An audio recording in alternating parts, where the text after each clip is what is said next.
হয় চাওক মই এই মুহূৰ্তত উপস্থিত আছোঁ দেৰগাঁও নেঘেৰিটিং শিৱ মন্দিৰত আৰু স্বৰ্গদেউ ৰাজেশ্বৰ সিংহই প্ৰতিষ্ঠা কৰা এই শিৱ মন্দিৰত পুৱাৰ পৰা ভক্তৰপান ৰাইজৰ লানি নিচিগা ভিৰ 2025ক বিদায় দি 2026ক আদৰাৰ এক পূৰ্ণ প্ৰস্তুতি বুলি ক'ব লাগিব।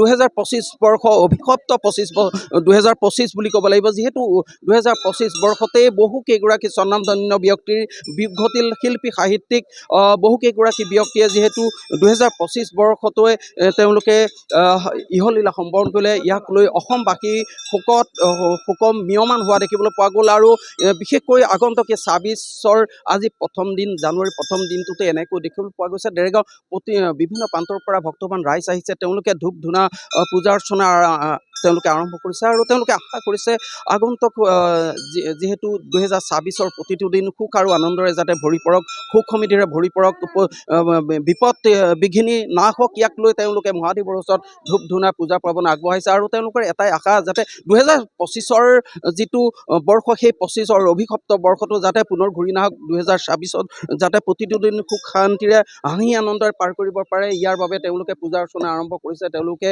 ধূপ ধূনা চাকি বন্তি জ্বলাইছে, ভক্তপান ৰাইজ আহি তেওঁলোকে ইয়াত পূজা অৰ্চনা কৰিছে। যিহেতু 2025 বৰ্ষটো অভিশপ্ত বুলি ক'ব লাগিব, যিহেতু অসমৰ প্ৰতিজন অসমীয়াৰ হৃদয় চুই যোৱা প্ৰাণৰ শিল্পী জুবিন গাৰ্গৰ বিঘটিল কেইগৰাকী শিল্পী সাহিত্যিক স্বনামধন্য ব্যক্তিৰ মৃত্যু হ'ল। তাৰপিছত কিন্তু আজি 26ৰ প্ৰথমটো দিন, জানুৱাৰীৰ প্ৰথম দিন, ইয়াতে ধূপ ধূনা চাকি বন্তি জ্বলোৱা হৈছে। কেনেকুৱা আশা কৰিব আগন্তুক বৰ্ষটো কেনেকুৱা হোৱাটো বিচাৰিব? 2025 বৰ্ষটো যেনেকৈ গ'ল 2026 বৰ্ষটো যাতে তেনেকৈ নাযাওক, 26 বৰ্ষক সকলোৰে সুখ শান্তি সমৃদ্ধিৰে ভৰি পৰক, সেয়াই কামনা কৰিছোঁ। যিহেতু 2025 বৰ্ষটো ধুমুহা বুলি ক'ব লাগিব, যিহেতু পাণৰ শিল্পী হেৰাই গ'ল, কেইগৰাকী স্বনামধন্য শিল্পী হেৰাই গ'ল। তাৰ পিছত কিন্তু 26ৰ আজি প্ৰথমটো দিন, জানুৱাৰীৰ প্ৰথম দিন, বহু লোক আহিছে ইয়ালৈ, পূজা অৰ্চনা আৰম্ভ কৰিছে। কি ক'ব, কি আশা কৰিব 26ৰ? সেইটোৱে 2025 চনটো আমি কোনেও পাহৰিব নোৱাৰোঁ, অসমৰ গোটেই ৰাইজে পাহৰিব নোৱাৰে। এটা নঘটিবলগীয়া ঘটনা ঘটিলে আৰু এই 2026টো যাতে সকলোৰে কাৰণে ভাল হওক, সুন্দৰ হওক, সমৃদ্ধিৰে ভৰি পৰক, তাকে বাবাৰ ওচৰত আশীৰ্বাদ বিচাৰি আহিছোঁ। সকলোৰে কুশল কামনা কৰিলোঁ।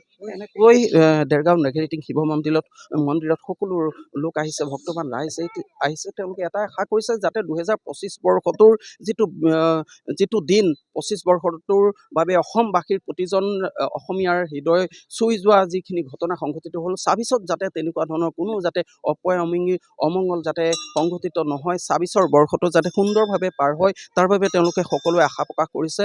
আৰু আমি ND24 দৰ্শকসকলক পোনপটীয়াভাৱে আমি দেখুৱাই আছোঁ, দেৰগাঁও নেঘেৰিটিং শিৱ মন্দিৰত ভক্তপান ৰাইজ আহিছে, পুৱাৰ পৰা এনেকৈ লানি নিচিগা ভিৰ দেখিবলৈ পোৱা গৈছে। তেওঁলোকে আশা প্ৰকাশ কৰিছে যাতে আগন্তুক বৰ্ষটো সমগ্ৰ অসমবাসীৰ লগতে প্ৰতিজন অসমীয়াৰ যাতে এক সুন্দৰ দিন পাৰ হয়, তাৰ বাবে আশা কৰি মহাদেৱৰ ওচৰত তেওঁলোকে ধূপ ধূনা চাকি বন্তি জ্বলাই তেওঁলোকে সেৱা আগবঢ়াইছে।